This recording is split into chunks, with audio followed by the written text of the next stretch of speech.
Yeah. Anyways, okay, tell me about dread. How does this dovetail into dread? It's all Chelsea into dread. It's honestly the whole book, the back Praxeology Volume One frame. It was supposed to be a book on dread, but the problem is it's such an expansive topic that I had to break it into two. And even now, this one's kind of big. The core question it answers is for a guy who's in a relationship and he's not happy. He's sexually deprived. He's being taken for granted. What do you do? And you can't, you will see nothing mainstream about this. Everybody will just tell you, "I'll just leave the bitch. You know, abandon your family and leave her." Oh, that's great. Or just put up with it and, go back to the Bible. There's no actual practical one. And here's the beauty of it is that it's not even me. There's thousands of guys who have asked that very same question. They're sitting on the toilet after the 500th rejection saying, like, why won't my wife fuck me? And then they came to this place and then they started seeing guys' field reports talking about it. Everything. There's a couple large concepts like the scoreboard. The idea is when a guy is going through this process, you're going to have certain social dynamics in place. The first one is the girl is just throwing points up on the board and you can't beat her anywhere. That's the first part. And that's when you have to get yourself out of your wife's frame. And of course, you have to explain what frame is. Mhm. Then the second part of the scoreboard is you're starting to learn how to put your own points on the board. So you're starting to match your score. You're starting to do better.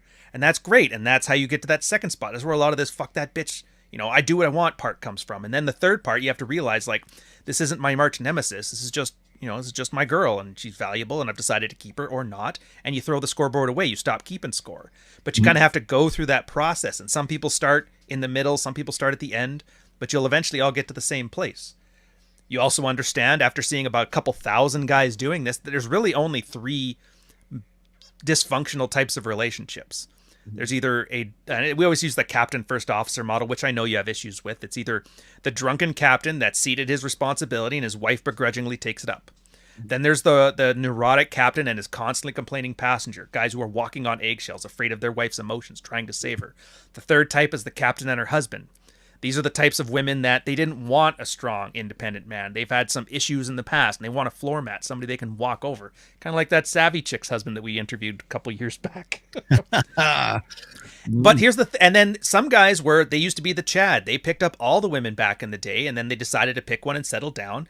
And they do the Madonna whore thing, and they think, well, I can't treat this one like those other girls. And then the part that made him attractive initially is gone now. There's the other guys that, I worked hard, I have a good job, and they spent their entire life working to finally win that woman who's at the end of the epiphany phase. And then she has her kid, and now she has her post-nut clarity. She doesn't love him anymore. So it turns out both of those guys end up in the same space, which is good and bad. It's bad in that it sucks, but it's good in that every guy is in the same position, which means every guy can use similar things to get out. And so you take all these concepts, you kind of put them together, you add to that the idea and concept of frame, and then, how do you deal with cheating? And there's so much to it. Like, there's a blue pilled and a red pilled way to cheat. mm. Why would you want to cheat? I actually don't talk about it much because I'm like, if I have to explain it, then you're not ready yet. So I mostly just refer to it on more abstract levels. And then at the end of it, like, what are you expecting to get out of this? You're being taken for granted in a sexless marriage. Well, there's actually only 5 outcomes out of it. And each guy is going to have his own set of challenges and his own set of successes and his benefits and his pros and his cons. And I kind of lay them all out. And I put a lot of case studies in there too. So you can see it literally tells you from start to finish, how do you start from being a guy who has to jerk off in his bathroom because his wife won't fuck him, to the point that you have to decide, am I going to plate my ex-wife so I have better opportunity to see my kids? Or am I just going to keep her and then cheat on the sly and keep things going? Like, but it's great. So 3 parts of the scoreboard, 3 types of dysfunctional marriages, 2 types of men that end up in these situations, and 5 specific outcomes. And you take that entire web and you put it together, and that's dread. Now, unfortunately, it's not a list. It's not a 10-step process to win your wife's heart. But if you're able to navigate that and use your noggin, it's actually fairly effective. It's got a ton of success behind it. It just may not be the success that you started at, but it'll be the success when you finish. And it's a labor of love, Rollo. It No, is. This is my magnum opus. I swear to God, if Nick can finish the editing. yeah, yeah. I was gonna say so when I've written about dread in like 2 of my books right now. Yeah. Maybe not, they're not dedicated to dread, but like I've got soft dread, like, which is a passive dread, and then Yeah. there's the active form of dread, which is more like ultimatums, Which like, is both being referenced in there too. Yeah. yeah. I've always said that the third party kind of passive dread is always more effective than like beating them over the head with dread. Like, hey, bitch, It if you don't is. shape up, I'm gonna go and fuck your best friend, right? It also answers that question is am I the problem or is she the problem? And the only way to know that is to make sure you're not the problem. And that's why passive dread is also effective. It makes sure you're not just putting all your problems on your wife and expecting her to step up. Right.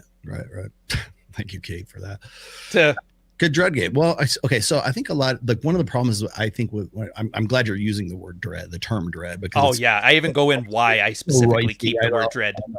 I know people always ask me about that. Why do you use the term dread? It's so harsh and so like, but nothing else like gets the point across, right? Yeah, because you'll rubberneck it if we make it sound misogynistic. Well, I used to call, I mean, I still do in some ways, still call it competition anxiety, which is really what it comes down to. But it's the dread, it's the fear of loss, right? And I'm going to also point out, like when I was talking about like having the insight to know that you've crossed a boundary, that is the rudiment of that comes from a sense of dread. Now that dread can be because you gave her an ultimatum, or it can be from like, say, her girlfriend saying, man, bro, it looks pretty good, man. If things ain't working out with you and him, I'm gonna fucking, like, if they have that like and the latter is sustainable where the former is not. Exactly. And so and you have to look for those instances. So like one of the things that Royce used to say about dread was lean into it. Most guys will try to say, no, baby, I would never fucking cheat on you. You know, like it's so like they're at the dude, there's a whole chapter just on that part. You have no idea how deep that rabbit hole goes. Where guys literally think, well, I'm gonna start rewarding her because she's acting better because of dread. And then what they do is they act in their previously unattractive ways and they walk it back. And then they're like, now not only does she not lose her attraction, but now the trust of you doing it a second time is harder. So you get in these weird feedback cycles. You see guys do that. Yeah. And it's absolutely what you're describing. They diffuse the potential for that woman seeing or being reminded of his inherent value. That's why. Yep. So if Royce put it this way, like if you're like at a bar or a restaurant or something, and the waitress or the bartender or whatever is flirting with you, don't dissuade that. Flirt back. Not don't go and do it. You're like active dread would be you going to the bar and then flirting with the waitress, like initiating it, right? Yeah, hitting on the waitress at Applebee's, display of lower value. Exactly. Later, waitress at Applebee's hitting on you, display of higher value. Way better, because that's the difference between passive third party dread versus first party dread, which is you're initiating it because you're going to teach this bitch a lesson. Or it's the waitress is hot and she's flirting with you kind of, and then you go and you lean into it, right? And unapologetically lean into it, and then I can't believe it, she was flirting with you. Like, hey baby, I'm not sticking a dick into her, relax.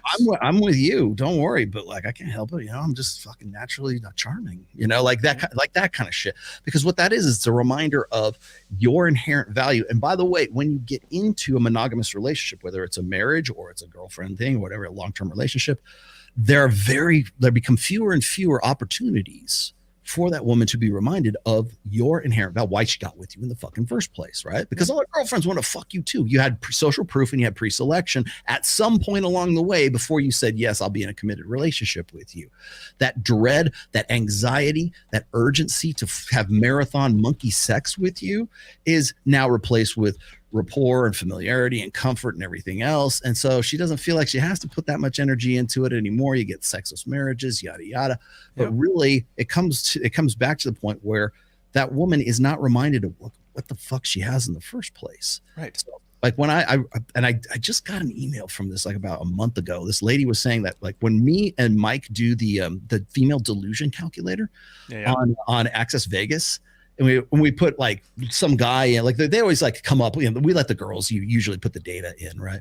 But like you could go and put Mike Sartain. Actually, you can't even put Mike Sartain in because he makes more than $500,000 a year. That's where it tops out is like $500,000, right?